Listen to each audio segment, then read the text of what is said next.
Alors, bon, pour ceux qui ne me connaissent pas, pour ceux qui viennent de retrouver cette chaîne TikTok, je m'appelle Boubacar Melalba, je suis un ancien journaliste, actuellement conseiller,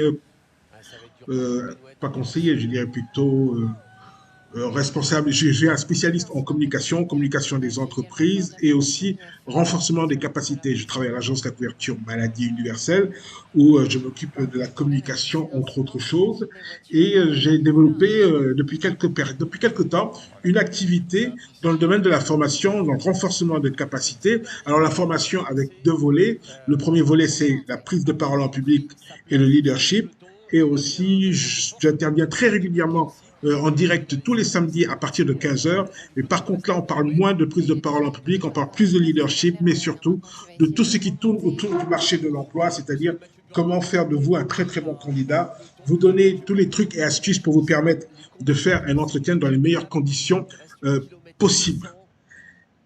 Aujourd'hui, la question centrale que nous allons essayer de résoudre, d'y répondre avec Carlita, il s'agit de et si, sans le savoir, c'était la peur qui décidait à votre place dans le domaine professionnel, dans votre carrière, mais pas que. Quel est le poids de la peur dans nos décisions? Est-ce qu'on se laisse dicter notre conduite par la peur ou est-ce qu'on arrive plus ou moins mal à s'en sortir? Quel va être véritablement le rôle de la peur? Est-il un élément déterminant? C'est de ça que nous allons parler. Alors, les top peurs qu'on a recensées, il faut savoir que la peur est une émotion naturelle. C'est une émotion de protection. Pourquoi nous avons peur quand ce n'est pas une situation de guerre? Parce que tout simplement, nous sortons de nos habitudes. Vous savez, on a un environnement, je n'arrive pas à retrouver le mot exact, mais voyez-vous, nous avons des habitudes. Et quand on est au milieu de ces habitudes-là, on se sent protégé. Mais dès qu'on sort de ce cadre-là, dès qu'on va on sort de notre cadre, de notre zone de confort, voilà, ce qu'on appelle la zone de confort. La zone de confort, c'est une zone dans laquelle on peut se mouvoir professionnellement, personnellement, sans avoir aucun doute de la réussite. On est à l'aise, c'est comme si on était au milieu de son salon. Et maintenant, on sort de notre zone de confort, c'est-à-dire qu'on vous demande d'aller quelque part que vous ne connaissez pas, qui est totalement inconnu pour vous. Eh ben, votre corps va considérer ça comme sortir de la zone de confort, c'est un danger, et la peur va venir s'exprimer. Donc, la peur est une émotion qui est naturelle, mais elle devient un véritable problème lorsqu'elle nous empêche d'agir. Et là, c'est là où se trouve le véritable problème.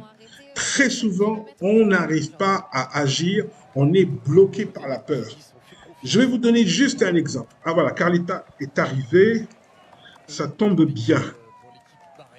Carlita, qui est notre invitée aujourd'hui sur ce blog. Donc, je vais vous raconter une expérience qui m'est arrivée lors du bac. Ça remonte à déjà une période qui est extrêmement lointaine. Mais voilà, c'était l'épreuve de maths. Et ce jour-là, j'ai eu peur. J'ai eu une telle peur que je ne savais plus factoriser. Heureusement que j'avais appris quelque temps auparavant une autre méthode pour régler le problème mathématique. Et c'est comme ça que j'ai pu m'en sortir et avoir le bac. Et juste à la sortie de la salle d'examen, je m'étais souvenu comment on faisait une factorisation. Donc, voilà, c'est ça la peur. Et il faut pouvoir gérer votre peur.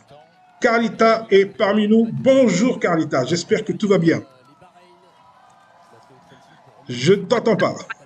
Est-ce que vous m'entendez Un comme petit bonjour. Alors, là, attends. Alors, le microphone est désactivé et est-ce activé que tu maintenant. m'entends là maintenant ou Essaye de pas? voir l'invitation. Tu m'entends maintenant ou pas? Tu m'entends? Nope. Oh là là. Est-ce que tu m'entends, Boubacar? Non? Mixage audio. Tu Essaie m'entends? de Est-ce que toi voir. tu Moi, m'entends? moi, le micro, il marche de mon côté. Tu m'entends? Oui. Alors, pourquoi Carlita n'arrive Oui, très pas bien. Alors, attends, activer, développer. Ah, tiens, voilà, là tu es plus loin que moi. Activer le mode muet. Pourtant, le microphone est activé. Le microphone J'ai désactivé. Alors, attends. Rallume ton microphone. Vu comment ça roule, à 5 km de l'arrivée, ça va être plus que compliqué, hein, pour le coup. Ok. Parce C'est qu'ici, bon ou j'ai pas? Tu le... m'entends? Oh, c'est dommage. Ici, j'ai l'icône comme quoi ça marche. Attends. Ici, j'ai l'icône comme quoi ça marche. Eh, Moi Cyril aussi. Lo, bonjour. Negadev. Relevé à 5 Negadev, km de Cyril Lo. l'arrivée. Nakawa Saint-Louis, Nakawa Tenguet. Ça va? Tout se passe bien? Merci, ouais, merci Bintalo. Merci, Djeredjeff. Djeredjeff. Alors, on a ce qu'on appelle le chat technique qui vient d'arriver. Test audio, 1, 2, 3, 4, 1, 2, 3, 4. Test pour voir. Dis-moi si c'est bon ou pas, si ça marche éventuellement. Alors, attends. Est-ce que ça vient, est-ce que Dis-moi ça si vient pas de c'est chez moi? bon, si de ton Allô, côté. Cyril? Je crois que ça vient de chez moi. Cyril Oui, Negadev. je pense aussi. Je crois que le problème vient de chez moi. Alors, attends. Voilà. Salut, c'est Omar. Salam alaikum. Pour voir. Salut, Voilà, ça y est. Est-ce que tu nous entends? Je vous entends maintenant. C'est très bien. C'était chez moi. Ok, C'était chez moi. c'est ce que j'allais dire, parce que moi j'entendais bien Céline en fait. D'accord. Céline Negadev, ça va? Juste lui dis bonjour et on va reprendre le fil de l'émission. Céline Negadev. Tous les ronds-points devront être pris par la Allô, police. Céline? Ah, il est plus là.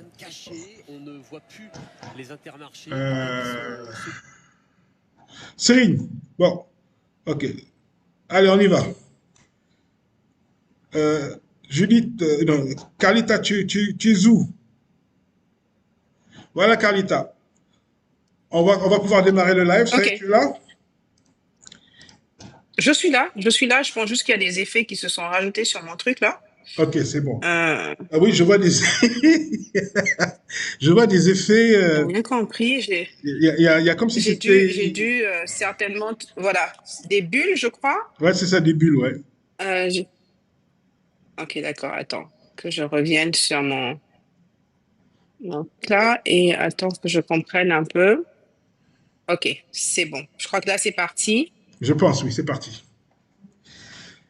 Ok, Alors, chers c'est amis, bon là? oui, c'est bon, c'est très, très bien.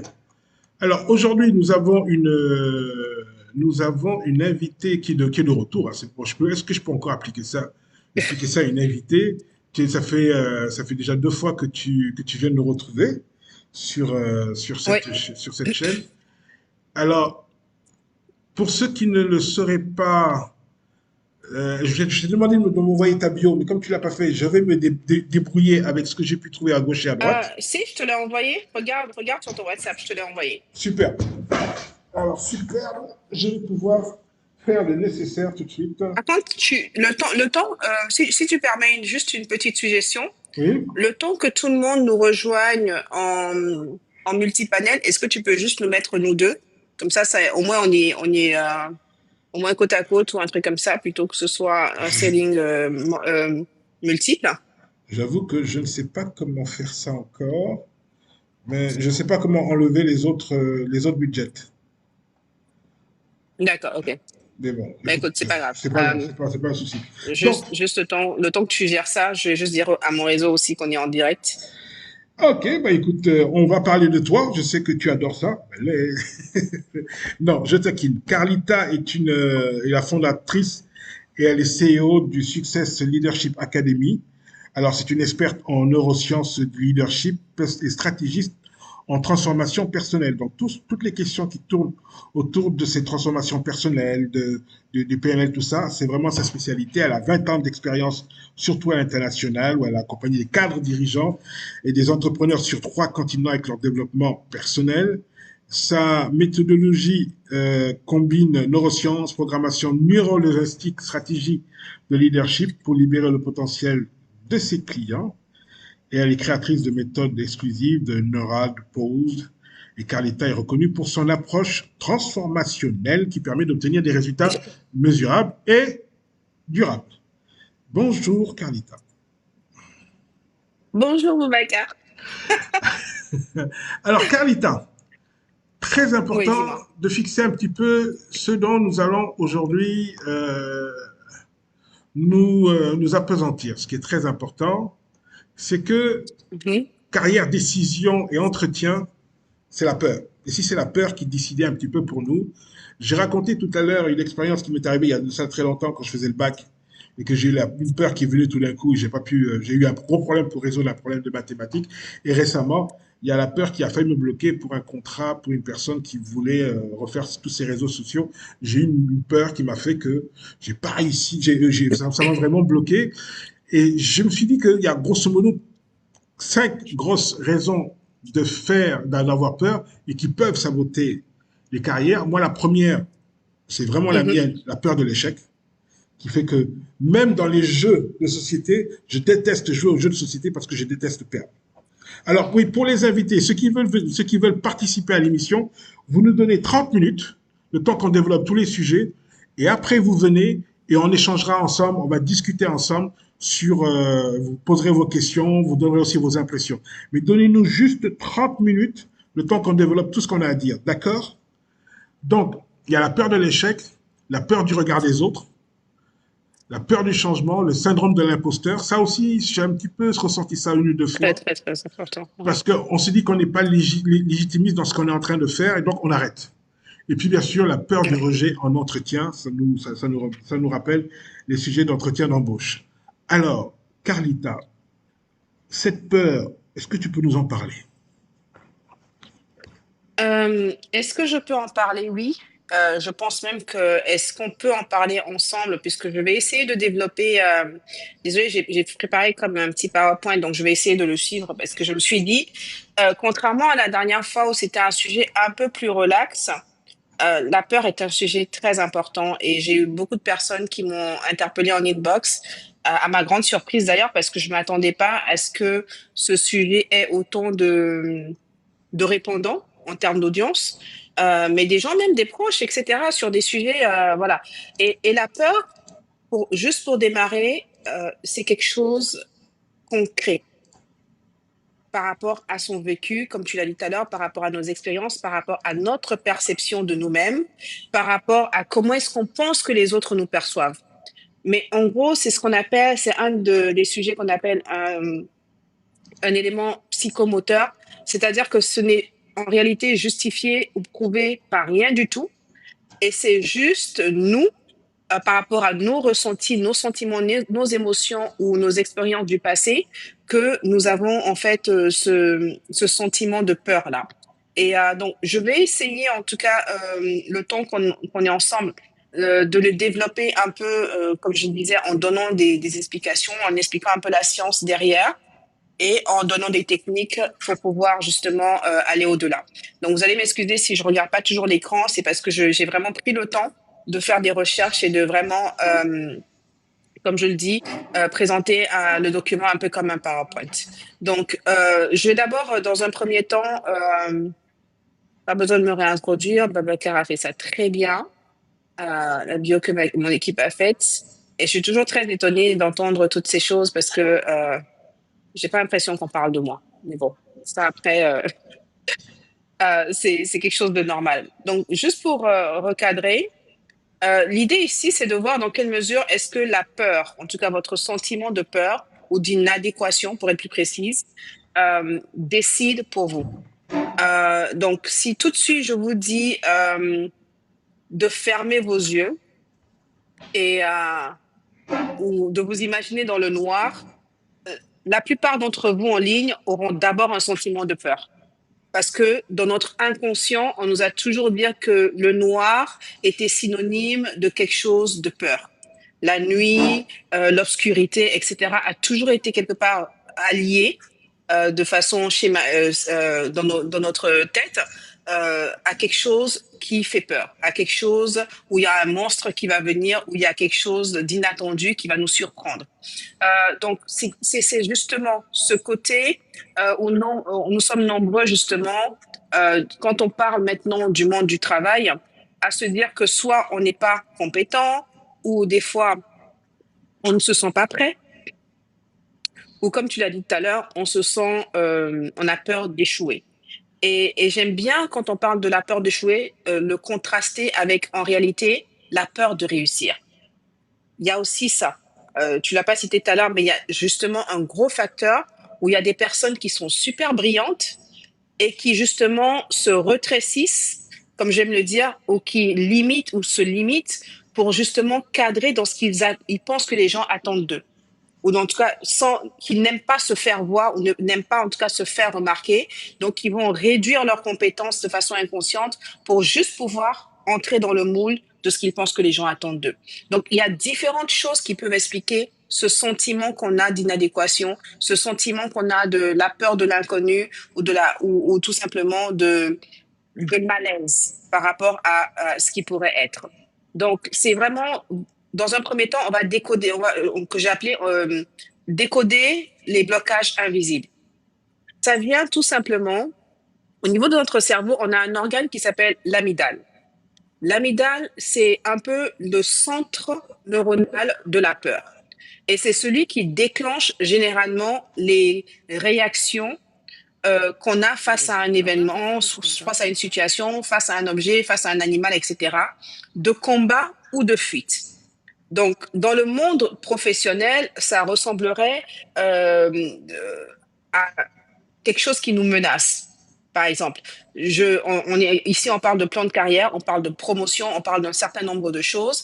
Et c'est justement important de savoir que quand on a ce facteur confiance en soi, quand on a ce facteur où on a une pensée positive de nous-mêmes et qu'on est vraiment inscrit dans une certaine confidence, assurance de qui on est, de nos compétences, etc., on a très peu de personnes qui ont peur. La peur vient généralement quand on sent qu'il y a que ce qu'on demande ou ce qu'on veut n'est pas approprié, ou alors l'environnement nous fait comprendre qu'on n'est pas assez prêt ou assez bien. Et donc, il y a plusieurs façons de voir les différentes choses qui peuvent nous effrayer. Donc, j'ai essayé de développer un peu une petite trame rapidement pour aujourd'hui sur deux choses. L'audit de ce qu'on appelle les peurs. D'accord? Et donc, j'ai utilisé le mot peur, P-E-U-R. On va parler de perception, on va parler d'évaluation, on va parler de l'utilité, on va parler de la réorientation. Quand vous avez ce sentiment-là de quelque chose qui est inadéquat, il faut tout de suite revoir votre perception par rapport à cette chose. Il faut évaluer l'état actuel. Il faut voir dans quelle mesure est-ce que ce sentiment vous est utile.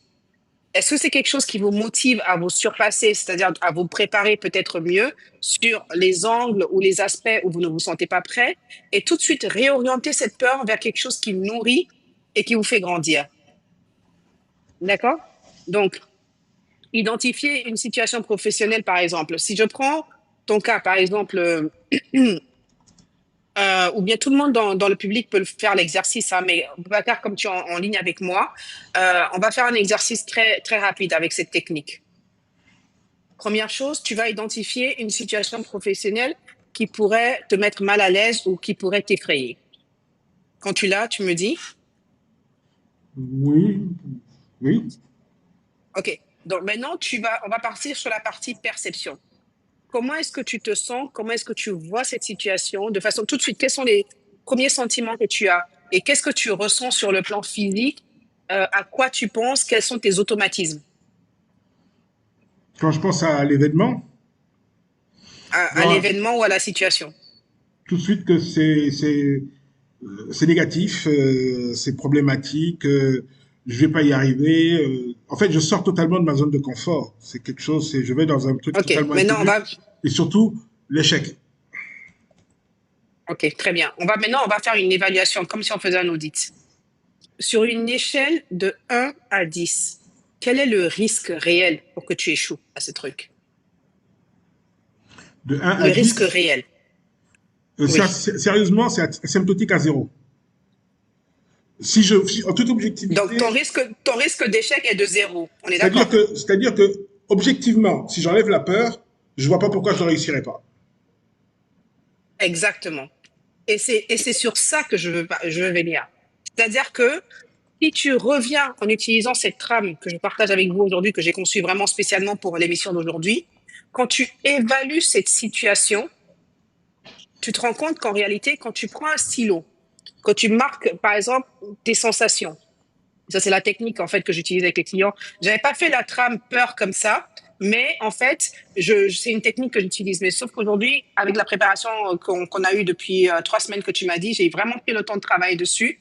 Et donc, quand tu identifies la situation, tu prends le temps de faire un audit de tes sentiments par rapport à ça, de ta perception, etc. D'accord? À quoi tu penses? Comment tu te ressens physiquement? Est-ce que tu commences ton cœur bat plus fort? Est-ce que tout de suite, tu as des palpitations, tu commences à transpirer? Tu essaies d'évaluer ça. Tu respires un bon coup. Tu t'assois avec un stylo et une feuille et tu commences à faire un audit réel de la situation.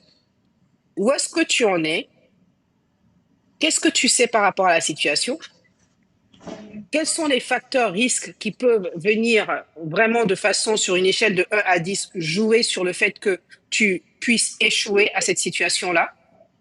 Et quand tu regardes en réalité, et c'est la partie où maintenant on va parler de déterminer l'utilité de ce sentiment, de cette peur-là, tu te rends compte qu'en fait, ton cerveau, qui est un mécanisme automatique, voulait te protéger de quelque chose qui n'est pas en réalité un risque, mais qui est une sensation Je suis en direct là sur que tu as eue, je te rappelle. ou une perception que tu as eue d'être inadéquat, ou tout simplement parce que c'était inconnu. Donc, en réalité, tu réorientes maintenant cette peur, cette énergie, ce sentiment en une action constructive. Est-ce que tu vois ce que je veux dire? Oui, Donc, en appliquant justement cette matrice par rapport à la peur, P-E-U-R-E, donc je reprends, perception, évaluation, utilité et réorientation. Ça te permet justement de voir qu'en réalité, tu n'as aucune raison d'avoir peur. exactement, oui. Et s'il y a des raisons qui sont peut-être, le risque est peut-être élevé ou moins élevé, tu détermines exactement quels sont ces facteurs de risque et tu te mets au travail autour de ça.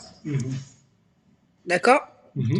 La deuxième partie, c'est justement l'impact de ce sentiment qu'on a, de ce ressenti d'inadéquatie. La plupart du temps, la manifestation, c'est 70% le syndrome de l'imposteur. Et tu en as parlé tout à l'heure. 70% des cas, on se dit qu'on n'est pas la bonne personne pour ce poste-là ou qu'on n'est pas la bonne personne pour cette situation, etc. Et c'est de l'auto-sabotage. Parce qu'en réalité, si tu appliques pour un travail, même si tu es quelqu'un qui aime te challenger, le fait que tu aies appliqué pour un travail peut-être où tu n'as pas encore toutes les compétences, je suppose que tu as au moins 70% des compétences et que sur les 30% des compétences, c'est une matière où tu peux te former, t'auto-former en tout cas pour pouvoir répondre aux besoins primaires et après demander auprès de l'entreprise une formation continue. Donc, c'est de l'auto-sabotage. Et c'est là où c'est important, du coup, quand tu réponds à la question, pour faire le lien par rapport à notre premier live, à la question « Qui êtes-vous ?», de parler du fait que tu es une personne qui aime se challenger. Tu es une personne qui aime se dépasser. Et d'ailleurs, et pour rebondir dessus, pour dire d'ailleurs, sur ce poste, il y a des aspects de ce poste où je ne suis pas formée, où je n'ai peut-être pas autant d'expérience que vous avez demandé, mais j'ai voulu tenter ma chance parce que je sais que quand je ne sais pas quelque chose, je suis disposée pour l'apprendre. Tu vois, c'est ce genre de choses-là. Donc, la plupart du temps, c'est de l'auto-sabotage. Le sentiment d'imposteur, c'est pas quelque chose qui existe. D'accord? Et donc, quand on a donc cette peur et qu'on refuse de l'affronter, et j'aime souvent dire que les peurs qu'on refuse d'affronter deviennent en fait des briques de verre qui, au lieu de nous protéger, nous séparent des autres. Donc, on construit comme ça une mur, une espèce de cage où on est enfermé nous-mêmes dans notre tête sur des choses qu'on se dit, qu'on suppose ou qu'on présuppose, alors qu'en réalité, il n'est rien du tout de cela. Donc, c'est vraiment, la peur, c'est une perception. C'est une perception. Ce n'est pas quelque chose de réel. Et la plupart du temps, à moins qu'on soit vraiment quelqu'un qui est en train de méditer sur la peur et à ce moment-là, on finit par la manifester, 90% des peurs qu'on ressent ne sont pas justifiées et ne se manifesteront jamais. D'accord. Donc, tu vois, donc, de façon concrète, il faut toujours avoir cette objectivité où on a le ressenti, on reconnaît avoir ce ressenti, on se laisse ressentir cette chose, on prend note, que ce soit une note mentale ou une note écrite, de ce qu'on ressent. On se demande pourquoi est-ce que je ressens cela? Et à ce moment-là, se dire la vérité à soi-même. Est-ce que je me suis préparé à l'entretien? Est-ce que j'ai les compétences? Est-ce que j'ai menti sur mon CV? Parce que ça, c'est un autre truc, etc., etc. Et à ce moment-là, une fois qu'on s'est dit la vérité, c'est-à-dire une fois qu'on a sondé, qu'on a fait l'audit, qu'on a déterminé, on réoriente notre façon de penser, on réoriente notre schéma neuronal autour de quelque chose de positif qui va nous construire et qui va nous aider à nous développer. D'accord. C'est bon? C'est très bien. Donc, je voulais vraiment parler de ça au début. Et maintenant, je suis ouverte pour qu'on puisse continuer. Mais je voulais vraiment planter ce décor du fait que la peur n'est qu'une perception. Oui, en fait, et cette perception peut être ancrée dans de nombreuses choses. En fait, dans ce que tu dis qui est très important, c'est que si on juge en toute objectivité au moment où on a peur, pourquoi on a peur, on se rend compte les 3/4 du temps que ça ne repose en fait sur rien. C'est juste un autoblocage qu'on s'est mis parce que pour une raison, soit on se sent imposteur, ou soit on a peur de l'échec, ou on a peur de la réussite. Je crois que c'est beaucoup, beaucoup de peur de réussir. Et c'est inexplicable parce qu'en fait, dans la vie, on cherche à réussir, on cherche à faire des choses, à faire les choses bien. Et là, voilà, on est sur une bonne pente, on est sur une superbe opportunité. Et là, il y a la peur de réussir. Tu sais, quand je joue au tennis... La peur de réussir, c'est un piège, hein? Oui, tu sais, quand je jouais au tennis, c'est là que j'ai entendu ça pour la première fois. C'était dans ma période de tennisman. Quand tu servais pour le match et surtout pour la balle de match, je me rappelle, il y avait un monsieur qui m'a dit, parce que j'avais raté les 2 premières, j'avais joué comme un dieu ce jour-là. Fatih, dans 10 minutes, Fatih, on ouvre la ligne. Dans 10 minutes, Fatih, on ouvre la ligne. Donc, ne reste pas très loin et on va t'accepter en ligne. Il n'y a pas de souci, reste en ligne. Donc, ce moment, j'en avais raté 2. Il m'a dit, Bouba, n'aie pas peur de gagner le match. N'aie pas peur de gagner le match. Et c'est vrai que ça m'a beaucoup, beaucoup aidé. Et c'est là pour la première fois que j'ai entendu ça. Et je l'ai vu partout, hein. Dans ma vie professionnelle, il y a la peur de réussir quelque chose et quelque chose sur lequel... Parce que c'est le moment qui fait c'est l'occasion, c'est le moment qui fait l'importance. Le moment est très important pour toi. Et donc, il y a tout un ensemble de choses qui viennent et qui nous annihilent. Et quand on se dit... Et il y a surtout cette petite voix qui nous dit qu'on n'en vaut pas la peine. Voilà. Il y a toujours cette petite voix de dialogue interne qui nous dit que les autres ont le droit de réussir, mais toi, il ne faut pas trop te faire voir. Voilà. Et c'est là où c'est important de faire ce travail sur soi et de comprendre qu'on a mérité ce travail aussi bien que toute autre personne qui serait là. Et limite, peut-être qu'on est même plus compétent qu'une autre personne qui... La plupart du temps, on retrouve ça, hein, que ce sont les gens qui osent. D'ailleurs, pareil, j'ai développé une deuxième donc pour la peur, pour expliquer, et une autre oser, pour vous donner des clés concrètes, et ça, on pourra revenir dessus après. Mais ce sont les gens qui osent, qui ont de l'audace, qui ont la grande gueule, comme on dit, qui finissent des fois par avoir des positions où ils sont même pas compétents, et c'est vous qui êtes compétents, qui vous retrouvez derrière en train de travailler pour la personne. Exactement. Qui a osé, voilà. Et généralement, il y a cette frustration latente qui ne dit pas son nom, qui est là. Pourquoi? Parce qu'en fait, quand on parle de la réussite, quand on parle des gens qui sont populaires, quand on parle des gens qui sont en guillemets des stars, des gens qui sont visibles, il y a au-delà de la popularité et de cette perception collective du fait que ce soit bien d'être populaire, il y a surtout beaucoup de jugement. Et quand on a peur de réussir, c'est parce qu'on se dit qu'on sera exposé. Quand on est visible, on est exposé. Et cette exposition fait peur. Et en réalité, la peur de réussir vient du fait qu'on a peur d'être exposé. Quand on est soi-même dans son coin, ben, on fait une faute, on n'est pas parfait, on n'est pas parfait. Mais quand vous êtes devant le monde et que vous êtes exposé, c'est-à-dire qu'on a enlevé la couverture, que vous brillez de mille feux, ben, à ce moment-là, quand vous brillez de mille feux, tout ce que vous faites est scruté. Donc, c'est ça qui fait peur aux gens en réalité quand on parle de la peur de réussir. Vous avez peur d'être trop visible, vous avez peur d'être jugé, vous avez peur qu'on vous dise « Ah, c'est toujours toi » ou que tout le monde commence maintenant à vous pointer du regard. Et ce que je dis souvent à ceux qui pointent du doigt les autres, c'est que pendant que tu as un doigt pointé chez l'autre, tu en as 3 qui sont tournés vers toi. Exactement. Et j'ai entendu encore une personne en parler récemment parce que c'est vraiment ça. La peur de réussir vient du fait que dans notre intellect ou bien dans notre façon d'être éduqué, on nous a toujours dit qu'il ne fallait pas faire de vagues. Il faut pas être trop visible. Il faut pas que tu sois trop. C'est toujours toi. On te voit trop, il y a la bouche, le chat, il y a les yeux, il y a les regards des gens sur toi, etc. Il faut te faire discret. Toutes ces choses-là font que, en réalité, même quand on a les compétences et qu'on sait qu'on a les compétences, on a peur d'être trop vu, on a peur d'être jugé, on a peur d'être vraiment au millimètre près, trop être devant les gens. Donc, c'est généralement ça. Alors, bon, on va ouvrir maintenant l'antenne, du moins l'antenne, le petit câble live à ceux qui veulent intervenir. Alors, bien entendu, D'accord. l'intervention se fait de manière suivante. Vous mettez votre caméra, parce qu'on n'aime pas parler à des ondes. Nous mettons nos caméras. Donc, si vous ne pouvez pas mettre la caméra, ce n'est pas la peine de venir dans le live. Bien entendu, vous pouvez proposer, tout est vraiment, on souhaite que vous veniez.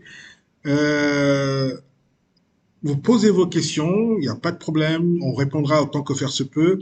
Et bien entendu, si vous avez aussi des expériences à partager avec nous, des contributions à apporter, ça avec beaucoup de plaisir que nous le prenons, mais véritablement, ce que cela se passe dans le respect des règles de bonne mœurs. Il y a Vanessa Nda qui est avec nous. Elle n'est pas dans le live, mais elle nous dit bravo la famille. Oui, c'est la famille rotarienne. Bravo la famille, bravo à vous Hello tous. Vanessa! Vanessa est dans la place. Je ne sais pas si elle est partie, mais elle était tout à l'heure. Elle a fait signe, ça m'a fait vachement plaisir. Ah, Mais super. Vanessa, si tu veux venir dans le live, tu es la bienvenue. Hein. Si tu veux venir dans le live, tu es la bienvenue. Tu l'as bien vu, franchement. Alors, Alors, juste pour finir, Babacar, juste avant d'ouvrir officiellement le floor et qui commence à intervenir, je vais juste, pour ceux qui veulent noter, leur donner une méthodologie, du coup, qu'on utilise au niveau de la Success Leadership Academy, c'est le OSER. O-S-E-R. C'est un truc indirect, mais comme j'ai dit, j'ai mis au propre la trame de la peur. Je me suis dit, ben tiens, on va donner le problème, la solution, oser. O pour objectivité, donc séparer le fait, le sentiment la réalité de l'interprétation que vous faites de la réalité. C'est comme ça que je présente ça généralement. Donc, pour objectivité. Donc, séparer clairement ce que vous ressentez et la réalité. Parce qu'il y a toujours ce qui est fait, ce qui est dit, et il y a l'interprétation que vous faites de ce qui est fait ou de ce qui est dit. D'accord? Le S, c'est pour la stratégie. Préparer un plan d'action précis, clair et net. Stratégie pour le S, un plan d'action que vous devez préparer qui soit clair, qui soit précis. Est-ce que je dois m'améliorer sur tel point? Est-ce que je dois pousser un peu mes recherches sur tel ou tel aspect de la société ou tel aspect du poste? Est-ce que je dois me former ou est-ce que je dois demander à ce moment-là à mon employeur avant la promotion une formation complémentaire, etc., etc. Le E, c'est pour une exposition graduelle. C'est-à-dire s'exposer progressivement à la situation que vous redoutez. Et ça, c'est ce que je dis. Il faut confronter ces peurs. Il faut confronter ce sentiment-là. Parce qu'en réalité, c'est un sentiment, ce n'est pas la réalité. Et plus vous pratiquez, par exemple, moi, pendant longtemps, c'était la parole en public. Plus je pratiquais, plus j'osais, plus je me mettais dans les situations où j'étais inconfortable, ben, au final, vous finissez par devenir très confortable, en fait, parce que ça devient un mécanisme. Et sur le plan neuropsychologie, ce qui se passe, c'est que tout ce que le cerveau n'a pas l'habitude de faire et tout ce qui est nouveau pour lui, il considère que c'est un risque. Donc, il va tout de suite, c'est au niveau de l'amygdale que ça se passe, l'amygdale va tout de suite vous dire non, n'y va pas, c'est dangereux. Parce qu'il ne connaît pas, il n'a pas en fait de trame, il n'a pas d'historique sur le fait que ça a déjà été fait, que vous en êtes bien sorti, etc. Et pour peu que vous l'ayez déjà fait et que ce ne soit pas bien passé, il va tout de suite vous dire n'y va pas. Mais encore une fois, c'est un sentiment, c'est un sens qui ment. D'accord?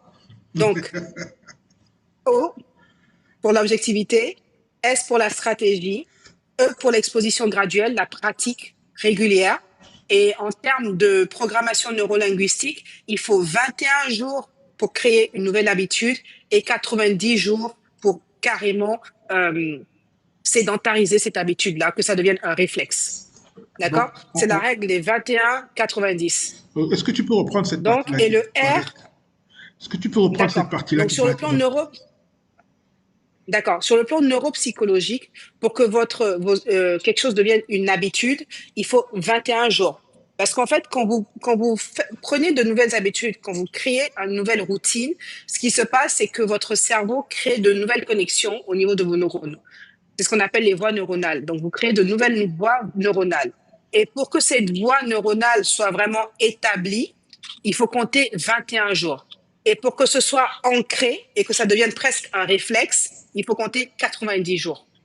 Alors, un exemple tout simple, au début, peut-être quand vous faites certaines choses, il vous faut y penser, il vous faut réfléchir, il faut vous rappeler. Mais au fur et à mesure que vous le faites, tous les jours, vous vous levez, vous vous dirigez vers la salle de bain, ça devient un réflexe. Vous allez vous brosser les dents, vous avez votre routine en fait. On n'a plus besoin de vous le rappeler, ça devient automatique. D'accord? L'automatisme se forme au bout de 90 jours. L'habitude se forme après 21 jours. C'est bon? C'est Et bon. le R de oser, c'est pour la résilience. Oui. Développer la capacité de rebondir après ce que vous appelez des échecs. Parce qu'en réalité, ce ne sont pas des échecs, ce sont des opportunités d'apprentissage. D'accord? Redéfinissez le mot échec dans votre tête comme une opportunité d'apprentissage. Et c'est là où, dans la programmation neurolinguistique, encore une fois, le choix des mots est très important. Ce n'est pas un échec, c'est une opportunité d'apprentissage. D'accord? Et quand vous voyez ça, et comme ça, quand vous avez cette perception des choses, ça fait que vous développez justement un mindset de guerrier où vous foncez. Un enfant qui tombe, il ne se pose pas la question, est-ce que je dois me relever pour marcher? Il se relève automatiquement, il continue. Et c'est cette résilience, cette flexibilité, c'est ce qu'on appelle cette neuroplasticité. C'est cette capacité à être flexible au niveau de votre mindset, de votre capacité de faire les choses, cette résilience-là qu'il faut garder. C'est ce mindset d'enfant-là, où vous osez tout, où vous n'avez peur de rien. Et même quand vous ne réussissez pas, je ne vais pas dire quand vous échouez, mais quand vous ne réussissez pas du premier coup, vous continuez. C'est ça la résilience. D'accord? Et c'est comme je dis, c'est comme un muscle. Les muscles ne se développent que lorsqu'ils sont face à de l'opposition ou à une résistance. On est d'accord pour les sportifs. Oui. Hein, je ne vais pas développer mes biceps ou mes abdos en faisant ce que je veux.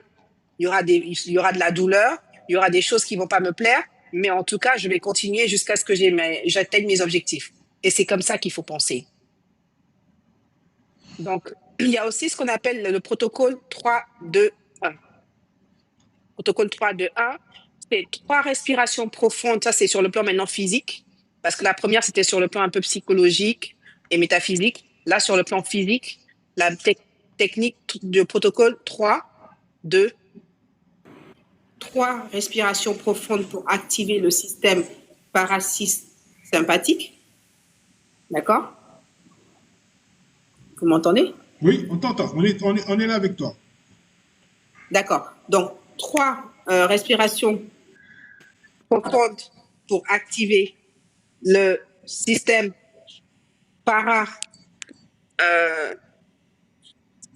désolé, mon téléphone lâché. Vous m'entendez bien ou pas? Oui, je t'entends. Oui, on t'entend. On t'entend, il n'y a pas de problème. Ok, d'accord. Ok, d'accord, très bien. Donc, 3 respirations profondes pour activer le système parasympathique, le système nerveux parasympathique. 2 affirmations personnalisées sur la base de vos forces réelles. Je peux le faire. Je suis très bonne en communication. Voilà, vous trouvez par rapport à ce qui vous fait peur, d'accord? D'accord. Et ce que j'appelle une action immédiate vers votre objectif. D'accord. Vous prenez une qui va dans le sens de l'objectif que vous voulez fixer. D'accord? D'accord. Donc, je pense que pour ça, je vais donc vous laisser poser les questions. On va ouvrir le floor et puis forcément, pour ceux qui veulent continuer ce genre de choses ou parler un peu plus de ce genre de leadership, je vous invite donc à me contacter soit sur TikTok en inbox ou sur les réseaux. C'est Epe Carlita. Et puis, on pourra continuer la conversation et voir dans quelle mesure peut-être vous accueillir au sein de l'académie. En tout cas, bon, voilà. Donc, sur le chat, si vous avez des questions à poser, nous avons encore 15 minutes à passer ensemble, donc profitez-en. Si vous avez des questions à poser, ou bien, si vous voulez, vous pouvez les poser directement, intervenir en direct. Il suffit de vous connecter, de demander à être invité. On vous ouvre la ligne. Et puis, bien entendu, selon les règles de bonne conduite, tout ça, on discutera avec vous, on échangera. En tout cas, moi, j'aurais beaucoup aimé échanger avec vous pour que vous me disiez un petit peu quels sont vos ressentis, quelles sont vos impressions, quelles sont vos contributions. Parce que vous savez, généralement, quand on fait ce genre de live, bon, on a un coin sur l'écran où on voit des noms des personnes qui interviennent, dire bonjour, c'est quoi le sujet, bon, ils donnent un petit peu leur impression, mais c'est toujours bon de pouvoir avoir des questions déjà, ça nous permet de nous relancer, et en fait c'est ce qu'on appelle avoir un échange, parce que tant qu'on n'a pas cet échange-là, on est plus dans l'information que dans la communication, et lorsqu'on a un échange avec vous, on peut pouvoir discuter et améliorer les différentes propositions qui vous sont faites. Donc, n'hésitez pas, venez en ligne. Tout à l'heure, il y avait des personnes qui étaient très pressées, qui voulaient déjà intervenir en ligne. Et maintenant qu'on a ouvert la ligne, ben, ces gens, je ne les vois pas. C'est un peu dommage, mais c'est bon, le côté un petit peu paradoxal de l'affaire. Ah, voilà. Il y a Ndiaye Bou, président Ousmane, qui demande à venir. Bon, écoute, alors, bien entendu, il faut que vous branchiez votre caméra parce que c'est là que ça devient intéressant. Si la caméra n'est pas branchée, c'est pas très intéressant. Donc, Monsieur Ndiaye, bonjour. Allô? Bonjour, monsieur. Est-ce que vous pouvez mettre la caméra, s'il vous plaît? D'accord, il n'y a aucun problème. Voilà, ça nous aiderait parce que nous, on met la caméra, donc on aime bien voir avec qui on parle, on discute. Oui, je venais tout juste d'entrer dans le live. Mhm. Et comme vous m'avez fait part maintenant des modalités, donc je vais... Vous avez une question, une contribution à apporter au sujet ou des questions? Bon, rappelez-moi le but du sujet d'abord. Ben, le but du sujet, c'est tout simplement que on parle de. Tiens, il y a l'autre est parti. On parle de la peur d'une manière générale qui peut nous empêcher dans notre carrière d'évoluer. Oui. Et on voulait savoir si vous avez une contribution ou une Comment? question à poser. Monsieur Ndiaye? Oui, j'ai un problème de réseau, quoi. Ah, d'accord. Ah, désolé, ça c'est vraiment désagréable. C'est vraiment très désagréable d'avoir un problème de Oui, réseau s'il à ce vous plaît. moment-là. Oui, monsieur Ndiaye. Vous pouvez répéter, s'il vous plaît? Oui. Alors, monsieur Ndiaye, le sujet d'aujourd'hui, on parle du sujet de la peur. Est-ce qu'aujourd'hui, la peur n'est pas un élément qui peut vous bloquer dans votre carrière professionnelle? Et on voulait savoir si vous avez des questions à poser par rapport à ça, par rapport à la peur. Par rapport au sujet. Le sujet, c'est la peur d'une manière générale qui nous empêche d'évoluer professionnellement parlant. Ok. Voilà, donc j'ai des questions. Je vais devoir les poser d'abord sous forme de message. D'accord, il n'y a pas de souci, Après, puis je vous vais allumer reviendrez. la caméra. D'accord, il n'y a pas de souci, vous reviendrez tout à l'heure, il n'y a pas de problème. Tiens, Carlita, tu es revenu, c'est bien. Carlita est de retour, donc on va développer Carlita.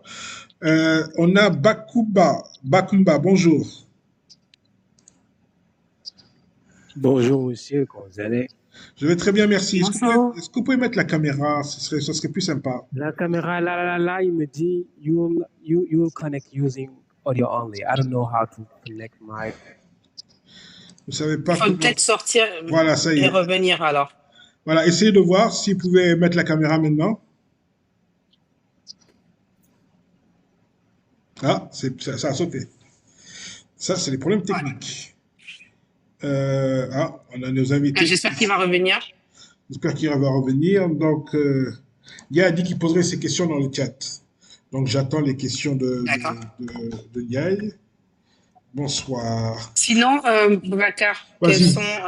quels sont tes feedbacks par rapport à tout ça? Personnellement, T'attendais à ça ou pas? est-ce que tu as... Parce que c'est vrai qu'on n'a pas préparé cette fois-ci.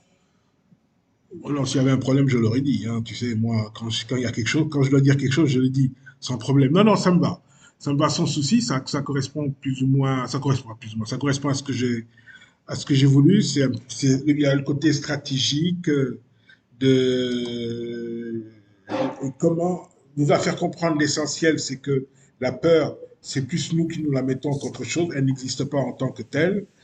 Et, attends, invitation à accéder à la caméra. Ah, ça y est, elle est repartie. Oh, il y a des problèmes techniques là. Est-ce que vous pouvez allumer la caméra, Bakouba? Voilà, super. Ok. Voilà, il y a notre amie Yeah. qui est partie, mais elle va revenir tout de suite. Ok. Moi, Alors, j'avais quelques questions et allez-y, je vais. voilà, malheureusement, elle est partie. Ben, allez-y, elle va pas être très loin et je pourrais lui rappeler les questions. Ouais. La plupart, j'aimerais avoir une réponse par rapport surtout à la peur et surtout aux vraies causes même de la peur. Est-ce que la peur n'est pas due, elle n'a pas ses origines des fois à des faits qui sont dus à l'enfance qui ressurgissent à chaque fois qu'on est confronté à des situations? Si, elle l'a dit tout à l'heure, mais j'espère qu'elle reviendra pour le repréciser. Elle a dit tout à l'heure que de nombreuses peurs que nous avons viennent du fait que de notre enfance. Certaines choses dont nous avons eu peur par le passé ressurgissent et nous empêchent d'évoluer. Elle a aussi dit que nos peurs viennent aussi du fait que de notre expérience. Donc, être enfant, c'est une expérience. Et tout le long de notre vie, nous avons des expériences, nous avons des échecs.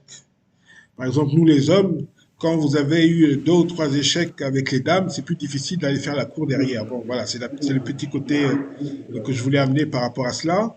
Mais voilà, c'est un petit peu ça qui fait un petit peu peur. Niaï, bonjour Niaï, il est de retour Niaï, voilà, avec la caméra qui est allumée. Oui, Bonjour, donc, oui, ouais, bonjour. alors j'attends le retour de... J'attends, oui, j'ai vu que tu as fait un retour, mais j'ai pas encore la signalisation ici. Il y a Judith qui est en train de vouloir... Judith. Il y a Carlita qui est en train de venir. Je suis dessus. Je sais pas pourquoi elle se déconnecte comme ça. Alors oui, Ndiaye, Oui. c'était quoi la question cette fois-ci? Bon, comme vous avez déjà donné le but du sujet, donc souvent, comment vous allez appréhender la peur qui s'installe chez certaines autorités à ne pas vouloir s'exprimer correctement face maintenant à des personnes étrangères. Et on voit que l'actualité brûlante nous a donné maintenant une forte humiliation par rapport à certains présidents qui n'incarnent plus la posture intellectuelle, charismatique face maintenant à certaines autorités étrangères. Qu'est-ce qui fait cela Attends, maintenant? j'ai une question. On parle de politique ou on parle Non, oui, non, c'est-à-dire que... de la peur? Non, on parle toujours de la carrière. Oui. D'abord, Ok, attendez, donc il faudra peut-être reposer votre question. Monsieur Ndiaye, est-ce que vous permettez juste, Oui. comme Bakouba avait posé une question avant vous, et que Carlita n'était pas là, elle lui donne juste le temps de répondre à sa question et puis on vient à la vôtre. D'accord? D'accord. Ok. Donc, Bakouba, elle est là, allez-y, posez-lui la question. Ah oui, moi, j'avais précisément deux questions, mais je vais D'accord. revenir sur la première. La première qui est, est-ce que certaines peurs, ce qu'on appelle, est-ce qu'il est déjà possible de se débarrasser d'une peur? Parce que je pense qu'il y a des peurs qui ont leur route, qui ont vraiment leur racine depuis l'enfance. Et ces peurs ressurgissent quand on est dans des Alors, situations où il y a des... juste parce que pour des soucis techniques, justement, tous ceux qui ne parlent pas, est-ce que c'est possible qu'ils soient en silence? Parce que ça, C'est fait. qu'on coupe leur micro. Les échos, oui. Je vais essayer de couper le dernier micro. Alors, il y là. a une personne qui est... oui, oui. J'arrive pas à couper son micro. Limite, si tu peux le mettre Voilà, ça y est. en background en attendant. Ok, super. Non, il a remis le micro. Non, c'est que j'arrive pas à déconnecter son micro. Bon, c'est pas grave. Ok, Monsieur Bakouba, donc si j'ai bien compris votre question, vous parlez en fait de certaines peurs qui sont ancrées en fait depuis l'enfance. Ouais. D'accord. Ce qu'on va faire pour être très concrète, parce que moi je suis très pratique, Donnez-moi par exemple un exemple concret parce que justement c'est un peu ma spécialité, tout ce qui est trauma et prise de décision. Le lien entre les traumas, c'est-à-dire ce qu'on appelle les expériences infantiles adverses et votre prise de décision en termes de leadership. Ouais, Donc, ouais, ouais. dites-moi par exemple un exemple précis et on pourra faire l'exercice ensemble. Ouais. Surtout votre côté de neurosciences, c'est vraiment pratique. Par exemple, moi, j'aide les gens à communiquer. Aujourd'hui, je suis une fois coach de prise de parole publique. Il y a Ok. des gens qui auraient déjà des problèmes de communication, mais quand tu creuses, tu vois que dans leur enfance, ils ont été rabaissés Ok. de nombreuses fois dans leur enfance et cela les poursuit et cela ressurgit à différentes époques de leur vie, surtout quand ils sont devant des gens. Je pense que les gens Ouais. auraient des pensées négatives et pourraient même les rabaisser. Oui. Et ça En fait, ressurgit à chaque fois plus effectivement, tard. c'est une des réactions en fait face au trauma, c'est ce qu'on appelle le gel. C'est-à-dire que quand on se retrouve face à cette situation qui nous ramène où on a cette mémoire d'avoir été rabaissé, humilié, etc., on a tout simplement soit on se rabaisse, soit même, c'est-à-dire qu'on disparaît, on s'efface, ou carrément on devient immobile. D'accord? Et donc, je vais juste, dans le cadre de la trame qu'on a développée pour aujourd'hui, qui est la peur, P-E-U-R, on va faire l'exercice ensemble. Donc, Oui. la première chose, c'est la perception. Donc, Oui. pour une personne comme ça, et encore une fois, je donne une réponse, mais tout ce qui est programmation neurolinguistique, il faut se dire que les cas sont vraiment personnels. Je peux Oui. vous donner une technique aujourd'hui, mais pour une autre personne, ce sera une autre technique, ce sera une autre trame. Mais de manière générale, si cette personne a beaucoup été humiliée, ça veut dire déjà même que son discours interne sur sa valeur intrinsèque en tant que personne n'est pas très bon. C'est une personne généralement qui va manquer de confiance en lui, qui n'aura pas forcément l'autorité en termes de leadership, qui aura besoin d'être validé par les autres, qui aura toujours besoin qu'on lui dise c'est très bien, bravo, vas-y, continue, etc. Et donc, par rapport à ça, il y a un travail personnel à faire en termes de rejet de ce discours-là. Ouais. Rejet, reconfiguration, restructuration de son identité autour de qui elle est au jour d'aujourd'hui, puisqu'elle n'est plus cet enfant-là, elle n'est plus dans ces conditions, mais cet enfant est quelque part prisonnier dans sa tête, encore dans ce format, encore dans ce jour, encore dans ce moment, encore dans cette situation où elle est en train de se faire dire des choses, en train de subir des choses qui sont en réalité des abus verbaux. Donc, c'est important de faire ce travail de développement personnel et d'accompagnement pour qu'il se reprogramme, pour qu'il se reconstruise une identité positive par rapport à son identité de leader et d'adulte d'aujourd'hui.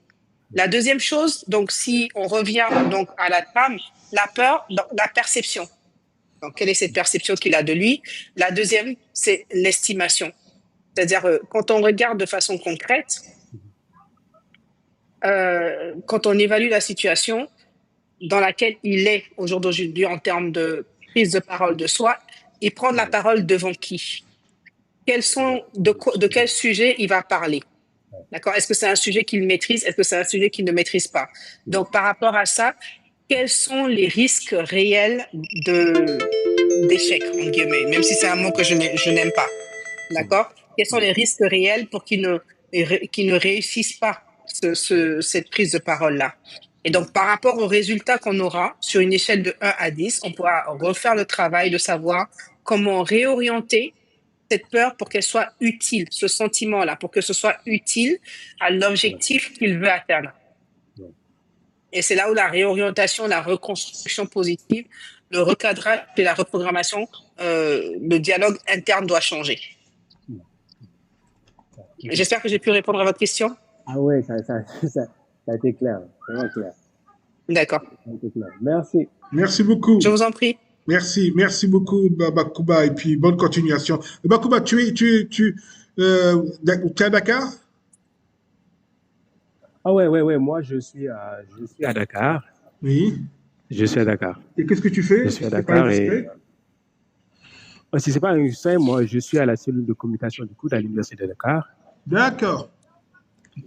Ok, Je suis d'accord. responsable de communication et je suis aussi coach de prise de parole en public. Non, je suis coach en voix off et prise de parole en public. Super, super. En tout cas, Ouais. toutes mes félicitations. Merci. Merci, merci. Ah ouais, c'est vraiment bien. Merci. Merci. Ok, bon, écoute, Carlita, je pense qu'il est Oui. grand temps de dire au revoir à nos amis. On a quand même tenu l'heure. Hein. J'ai plus personne dans le live. Il y a Alors, donc, quelqu'un qui dit notre ami qui était là, il est parti. il est parti, c'est dommage. J'aurais bien voulu avoir sa question. Ouais, moi aussi, sa question avait l'air intéressante parce que je crois qu'il parlait de personnalité publique et de quelque chose, je n'avais pas trop compris. Oui, en fait, mais, il fait ça allusion avait l'air intéressant. il y a quelqu'un qui est arrivé. Il fait allusion à la présence des présidents africains devant Trump, dont certains ont considéré qu'ils n'avaient pas été. Il les accepte. Voilà. Allô? Allô, monsieur Ba, comment vas-tu? Eh, C'était juste pour te faire coucou. Ça, c'est Sofiane. Ça, c'est Sofiane, ma partenaire, qui est sur Dakar. Tu es sur Dakar en ce moment, je crois. Oui, je suis chez ma tante. J'arrive pas à allumer la vidéo, mais je suis chez ma tante. D'accord. En tout cas, c'est Mais elle qui ça a. vient pas de toi, Boubacar? Non, ça. Des vidéos, là. Chez moi, j'ai Ah, impossible. Je n'ai même pas l'icône. En tout cas, c'est elle qui m'aide pour tout ce qui est digital, tout ça. C'est ma partenaire et ma meilleure amie. Ah, d'accord. Sauf ça. D'accord. Bonsoir, Sofiane. Bonsoir. C'était juste pour J'espère vous que tu as bien. encourager. Ah, d'accord. Tu as Merci, écouté c'est depuis le gentil. début? Merci beaucoup. T'as On a écouté? suivi, c'était très bien. Ah, bah, tu diras bonjour à ta tante demain. Et ensuite, Ok. il y a samedi prochain. Samedi prochain. En tout cas, Carlita, tu viens quand tu veux. Ah, je crois qu'on peut annoncer quand même qu'on À très vite. on aura un événement au mois d'août Bah, tu m'invites quand tu veux. en présentiel. Je crois qu'en présentiel, on aura un événement au mois d'août. On est en train d'organiser cela. Oui, voilà. Au mois d'août ou au mois de septembre. On est en train de pousser pour le mois d'août, mais je pense que ce sera plus au mois de septembre. Pour tous les personnes qui sont justement intéressées sur ce genre de conversation, on essaie de mettre en place un atelier où on pourra discuter justement de comment est-ce que vous pouvez utiliser votre intelligence émotionnelle et tous ces facteurs neuropsychologiques pour être des leaders très performants et surtout des leaders qui atteignent leurs objectifs et qui réalisent leurs rêves. Merci Donc, beaucoup. je vais clôturer juste en vous invitant à nous rejoindre au niveau de l'académie parce que c'est vraiment ce qu'on essaie de faire au quotidien. En tout cas, vous avez l'adresse de Carlita et vous pouvez retrouver son académie. Mais vous aurez raté ma formation sur le média training à la prise de parole en public. Allez. Ah oui, non. Moi, je fais pas ça là-bas. Moi, j'accompagne les gens, mais je fais venir justement des intervenants comme Boubacar au sein de l'académie pour des formations vraiment pointues et professionnelles. Moi, j'accompagne vraiment sur tout ce qui est développement personnel en tant que leader, pour tout ce qui est prise de décision, compréhension de soi, de ces mécanismes de réflexe et d'automatisme cognitif, on va dire. Et voilà. Mais tout ce qui est technique, je fais venir des experts comme Boubacar. Merci beaucoup. Merci. Allez, au revoir. À bientôt. Au revoir. Merci pour l'invitation, Bakar, comme d'habitude. C'est quand tu veux. Ciao, bye. Bye, merci. Merci à tous. Allez.